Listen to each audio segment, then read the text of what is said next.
ये कहानी है बीर सिंह नाम के एक छोटे से गांव की, जहां मोहन नाम का एक साधारण लेकिन ईमानदार मजदूर रहता था। मोहन के परिवार में उसकी पत्नी गंगा और उसकी एक ही बेटी काजल थी। तीनों एक छोटे से कच्चे मकान में रहते थे, लेकिन हालात चाहे जैसे भी हों, घर में हमेशा प्यार और सुकून बना रहता था। मोहन गांव में लोगों के खेतों में मजदूरी करके अपने परिवार का पेट पालता था। कभी धान की रोपाई, कभी कटाई, तो कभी ईंट ढोने का काम। जो भी मिलता, मोहन पूरे मन से करता। पर पिछले कुछ महीनों से गांव में काम कम होने लगा था। बड़े जमींदार मशीनें ले आए थे, जिससे मजदूरों की जरूरत घट गई थी। एक दिन शाम को मोहन थका हारा घर लौटा और चौखट पर ही बैठ गया। उसके चेहरे पर चिंता साफ झलक रही थी। गंगा पानी लेकर आई और बोली। क्या हुआ जी? आज कुछ काम नहीं मिला क्या? मोहन गहरी सांस लेकर बोला। काम तो मिला, पर अब पहले जैसा नहीं रहा। डर लगता है गंगा, कहीं काजल की पढ़ाई ना रुक जाए। इतना कहकर मोहन की नजर अपनी बेटी पर पड़ी, जो कोने में बैठकर किताब में मन लगाए पढ़ रही थी। मोहन बोला। मैं पढ़ा लिखा नहीं हूं, पर मेरी बेटी जरूर पढ़ेगी, चाहे मुझे कुछ भी करना पड़े। गंगा ने उसके हाथ पर हाथ रखा। भगवान सब ठीक करेंगे जी, आप हिम्मत मत हारिए। कुछ दिनों बाद मोहन को पास के शहर में निर्माण कार्य में मजदूरी मिल गई। काम कठिन था, लेकिन मजदूरी थोड़ी ज्यादा थी। एक सुबह मोहन काम पर निकला और बोला। आज देर हो जाएगी, तुम दोनों खाना खाकर सो जा। शाम होते होते तेज बारिश शुरू हो गई।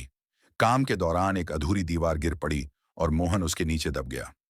मोहन को गंभीर हालत में अस्पताल पहुंचाया गया। डॉक्टर ने गंगा को बाहर बुलाकर कहा। चोट बहुत गहरी है, कुछ समय तक चलना मुश्किल होगा। यह सुनते ही गंगा के पैरों तले जमीन खिसक गई। मोहन बिस्तर पर पड़ा था, न चल सकता था, न काम कर सकता था। घर में कमाई का कोई जरिया नहीं बचा। एक रात काजल बोली। माँ, मैं स्कूल छोड़ दूं क्या? यह सुनकर गंगा की आंखों से आंसू बह निकले।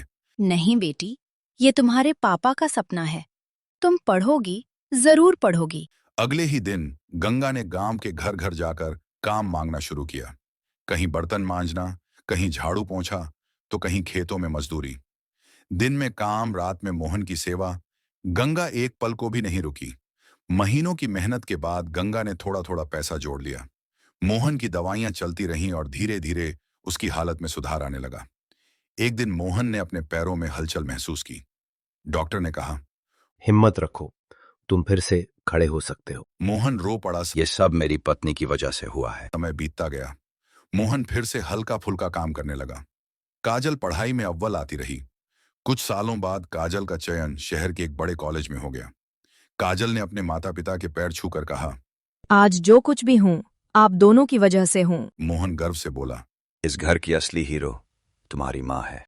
यह कहानी हमें सिखाती है कि हालात चाहे कितने भी कठिन क्यों ना हों, अगर परिवार साथ हो और हौसला मजबूत हो, तो कोई भी सपना अधूरा नहीं रहता।